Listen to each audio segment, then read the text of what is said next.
Bonjour, bonsoir à tous, c'est toujours To et je suis toujours en compagnie, toujours en très bonne compagnie, en excellente compagnie.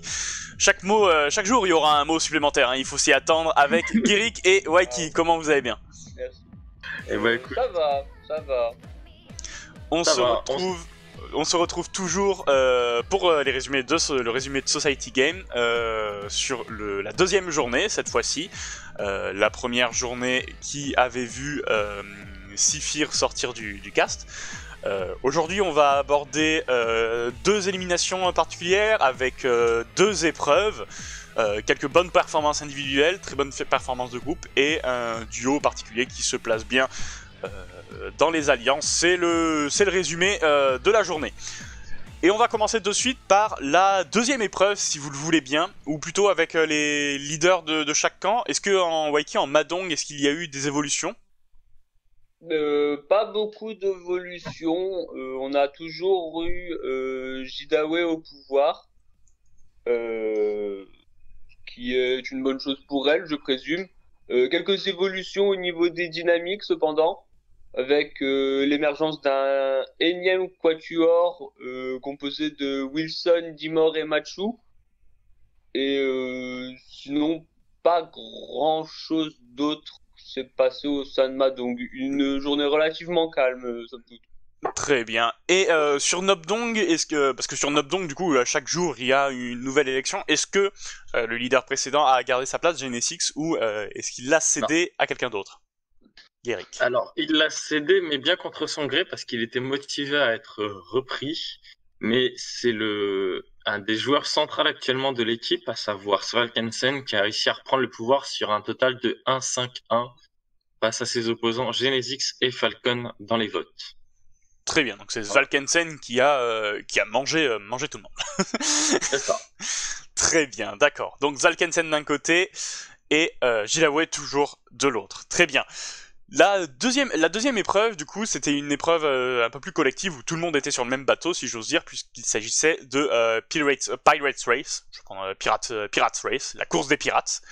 Et alors, pour résumer un petit peu ce que c'était une longue frise où se déplaçait le bateau de chaque équipe qui devait arriver au bout ou qui devait couler l'autre en l'occurrence, sur une série d'épreuves à la fois numériques et à la fois quel était l'autre type d'épreuve, Guéric, si tu peux nous en dire un peu De la plus. culture générale avec Exactement, c'était la juste distance. Exactement. C'est ça. En gros, on vous disait, quelle est la largeur de l'Australie, et il fallait répondre, c'est évidemment 5000 km, voyons. Voilà, il y avait évidemment une marge d'erreur à chaque fois.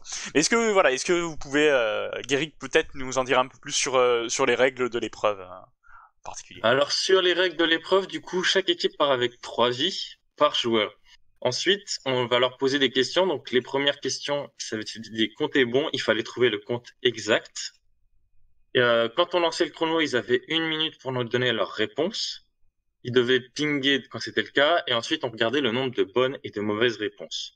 Chaque mauvaise réponse rapportait une pénalité, ce qui se traduisait par une vie en moins pour un des joueurs de l'équipe. Ils pouvaient répartir ça comme ils le souhaitaient, mais au bout d'un moment, ils avaient de moins en moins de vie.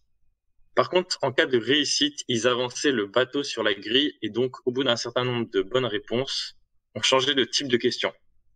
Pour les questions du coup de distance, il fallait trouver, il y avait une distance exacte, ils avaient 30 secondes pour donner leur distance en kilomètres. Par exemple, la distance entre le nord et le sud de l'Australie, c'était 3220 kilomètres.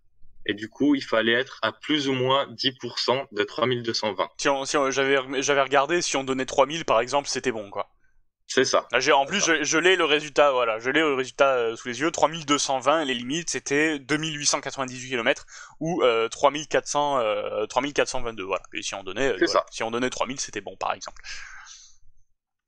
Très bien. Et donc, en fait, voilà, c'était un système où ceux qui faisaient des erreurs, toute l'équipe devait répondre, et ceux qui faisaient des erreurs n'avaient pas nécessairement une vie en moins, mais c'est le capitaine d'équipe qui devait répartir les vies en moins parmi la population de son équipe, quoi.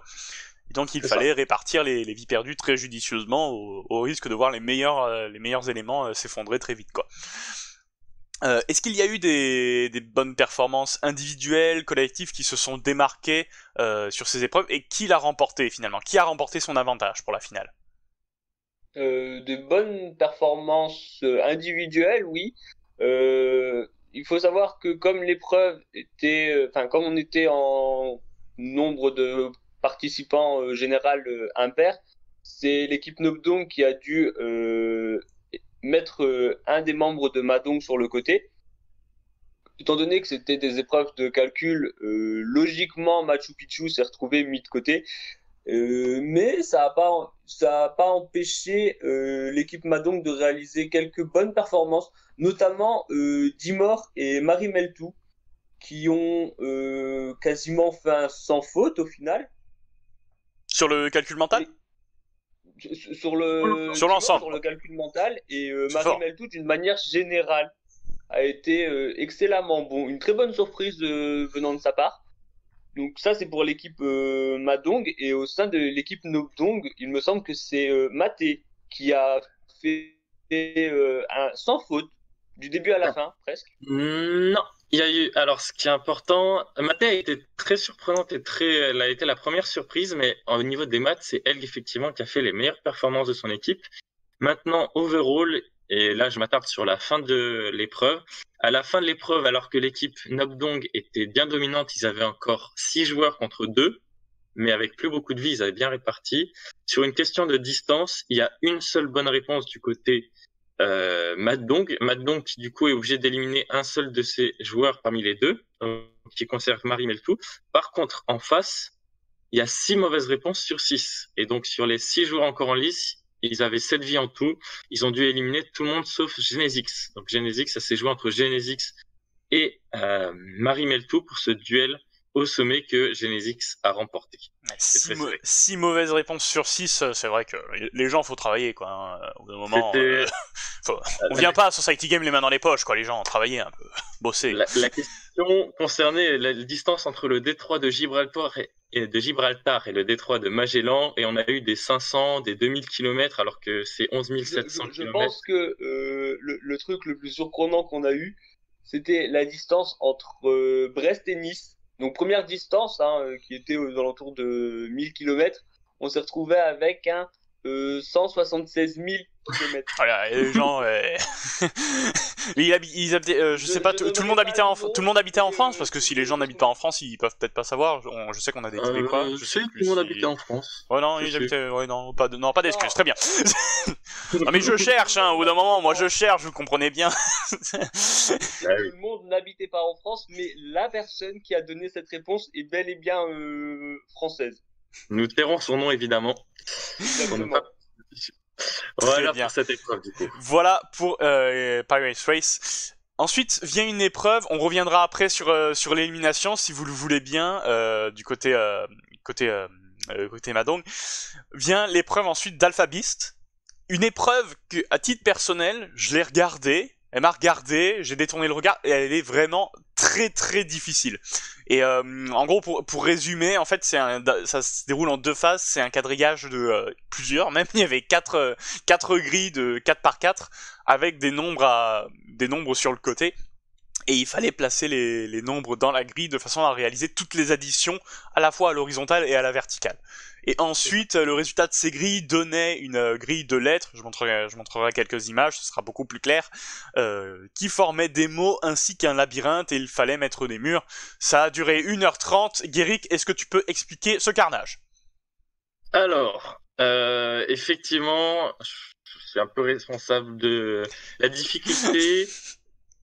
La difficulté, toutes les grilles ont été trouvées. Ça a pris pas mal de temps, mais ils ont trouvé toutes les grilles. Je crois que les premières grilles ont été trouvées en 30 minutes. Les plus difficiles ont été trouvées en 50 minutes, 55 minutes. C'est pas les mêmes grilles qui ont posé les mêmes difficultés aux 2 équipes. On a un petit avantage au final sur Nobdong au départ, qui obtient en premier ses 2 premières grilles, si je dis pas de bêtises. Ouais. Et ensuite, ils se font assez rattraper. Et c'est Madong qui termine en premier ces 4 grilles, suivi ensuite, assez peu de temps après, par Nobdong.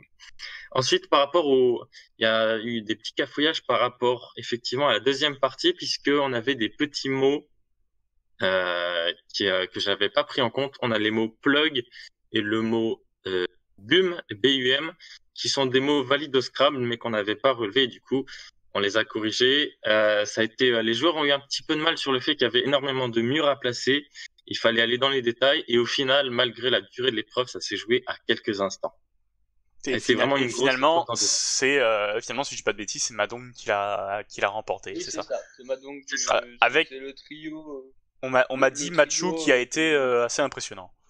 Oui, Machu a été, c'est le premier à avoir complété sa grille au sein de Madong, qui a aidé aussi Ellie à terminer la sienne.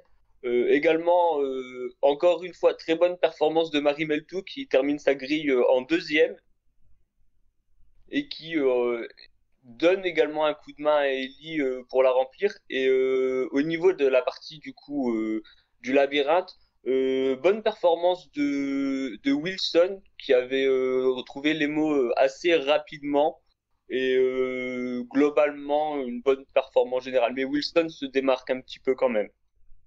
D'accord, très bien. Mais au final, voilà, victoire Madong sur cette épreuve. Je mettrai encore une fois des images des grilles, mais il faut se dire pour les spectateurs qui nous regardent, c'est vraiment loin d'être évident. La grille paye pas de mine comme ça, hein, c'est une pauvre grille de 4x4. Bon, vous mettez les chiffres, ça fait les additions, c'est bon. Mais en fait, c'est un jeu qui est relativement difficile parce qu'en fait, ça se base sur pas mal d'hypothèses. Vous devez placer un nombre dans une case, puis ensuite vous devez construire autour de ce nombre. Et si ça marche pas, ensuite vous éliminez l'hypothèse de base et vous recommencez. Et ça peut être très chronophage et très difficile. Donc un grand bravo à ceux qui ont résolu les grilles. Et effectivement, sur les grilles de lettres, il y a souvent des petits mots de 2 lettres qui se cachent ou des petits mots de 2-3 lettres. Là, comme effectivement ça dépassait pas les 5 lettres dans les grilles, c'était peut-être un peu difficile quoi finalement. Je tiens juste à noter les performances, ça va être très important, j'en reviens après. Mais grosses performances de Svalkensen et de Falcon au sein d'Obdong chez les grilles. Les 2 meilleurs joueurs. Très bien. On va ensuite passer sur un peu les jeux d'alliance et les éliminations qu'il y a eu. Donc, il y a eu 2 épreuves, 2 éliminations. Une dans chaque équipe, pour le coup. tout le monde est sur un pied d'égalité. On va commencer par la victoire Nobdong sur Pirate Race. Je vais le prononcer à la française, hein, parce que c'est une catastrophe. Hein. Et on va commencer donc par le conseil Madong. Waiki, est-ce que tu peux nous en parler un peu plus? Conseil Madong, la décision s'est un peu faite à l'unanimité, si je puis me permettre, dans le sens où Jidawe avait quelques réserves sur le vote, mais au vu des performances générales et du jeu d'alliance qu'il a pu émettre avec elle, c'est Armand qui est sorti sans vraiment contestation de la part des autres ou quoi que ce soit. Une décision relativement calme et premier conseil assez tranquille pour Madong au final. Dans l'anarchie, tout le monde était d'accord. Jidawe a annoncé le vote. Jidawe a annoncé le vote et pas de grosses réactions de leur part. D'accord, très bien. Oui, parce qu'on rappelle encore une fois, et c'est seulement dans le camp de l'anarchie, dans le camp Madong, c'est seulement le leader ou la leader en l'occurrence qui décide. Oui. Et du coup, ouais, effectivement, le vote s'est fait uniquement le choix s'est porté uniquement sur une performance individuelle et il n'y a pas eu une grosse contestation. Les performances individuelles sur les 2 épreuves qu'on a pu avoir et un manque de social de la part d'Armand vis-à-vis de Jida. Très bien, d'accord. Donc Armand, voilà, effectivement Armand un petit peu en deçà et donc éliminé de Society Game. Puis ensuite troisième conseil du coup et deuxième conseil plutôt chez les Nobdong avec cette fois-ci une sortie un petit peu plus surprenante si j'ose dire, c'est celle de Genesix. Guéric, est-ce que tu peux nous en parler? Alors c'est une élimination qui est très intéressante parce qu'il y a beaucoup de faits de jeu derrière. C'est une élimination déjà, un élément qu'on n'a pas noté, mais Falcon a été nommé leader pour la 3e épreuve, mais il n'avait pas de contrôle. Il a reçu un soutien commun pour être conservé parce que Falcon et Genesix se retrouvaient actuellement dans des situations de challenge beast au sein de leur équipe, mais au niveau des alliances, les deux étaient bottom. ils étaient bottom. On peut aussi noter Gwynny, qui était un petit peu bottom, mais très apprécié socialement. Et du coup, la grosse alliance de 4 qui gère le jeu, c'est Svalkensen, Maté, Liwix, Fenrir. Ce sont les 4 là, avec en tête Svalkensen surtout et Maté. Et il se trouve que Svalkensen, qui veut s'assurer une place pour le F3, il sait que Falcon et Genesix, si les deux continuent à rester dans le jeu, il y aura qu'une 3e place potentiellement pour eux, donc il décide de retirer Genesix du jeu. Comment il fait ça? En fait, au cours de l'épreuve des grilles, Genesix arrive 3e, avec une performance tout à fait correcte, mais Svalkensen va transmettre l'info aux autres que Genesix a fait une très mauvaise perche, qu'il a copié sur lui, il le jette sous le bus. Il le jette vraiment sous le bus, sachant que il y avait 2 joueurs qui avaient pas autant brillé. Du coup, c'était Genesix qui fait 3e, mais Liwix aussi. Sauf que Svalkensen, même s'il sait que Liwix est jusqu'à là celui qui a le moins performé, pour conserver le pouvoir, il va vouloir conserver Liwix, et du coup, il va jeter un maximum sous le bus Genesix.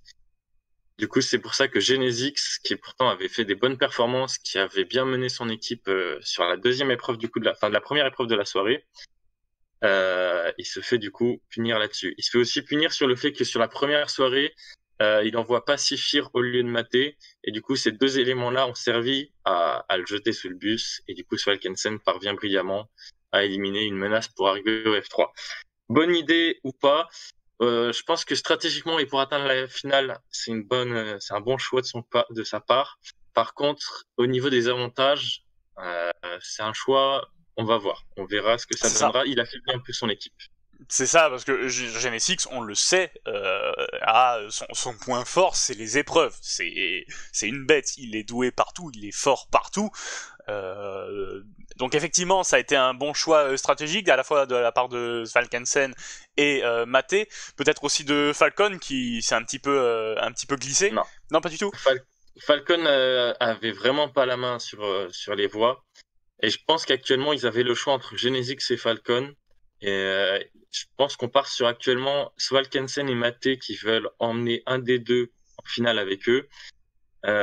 Et du coup, ils ont hésité et ils ont choisi plutôt de sortir Genesix. Gwynny aurait pu être choisi. Encore une fois, son nom est revenu. Mais au final, ils ont préféré sortir la menace. Très bien. Donc actuellement, je pense que Liwix est celui qui risque le plus de sortir à ce stade du jeu. Mais il va être conservé, mais uniquement pour garder le pouvoir. Alors, pas au niveau des épreuves. Fenrir, il a peut-être une chance d'accrocher le F3, il est bien placé socialement, mais il n'est pas dans le duo de tête. Et Falcon est dans une bonne position sans avoir le contrôle stratégique, pour résumer. Très bien. Donc voilà, pour résumer, peut-être moins d'avantages, mais une bonne position vis-à-vis de la finale en 3v3. Alors que nous perdons Waiki. Mais dans le fond...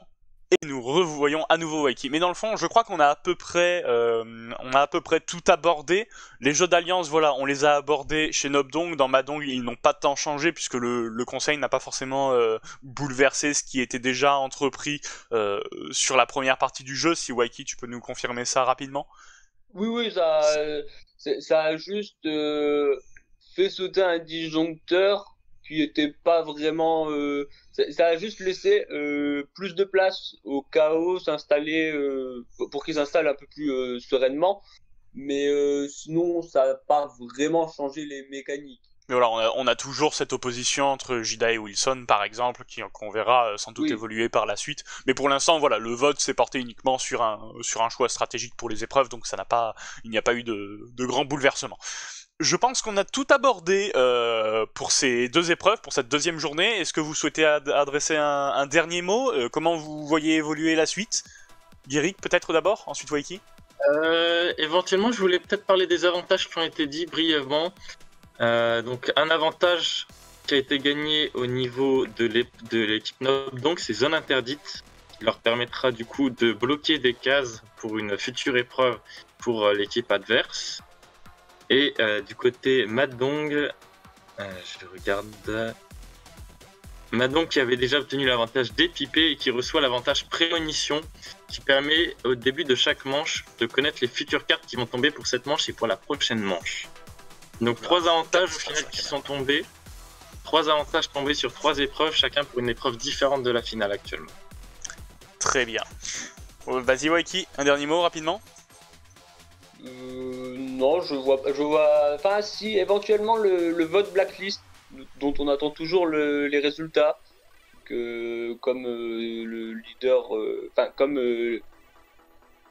quand quand une équipe est vainqueur, il y a possibilité pour le leader d'émettre un vote blacklist.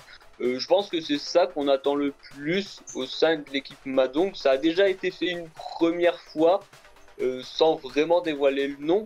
Donc on l'a déjà fait, je sais plus. Tout à fait, c'était sur Wilson.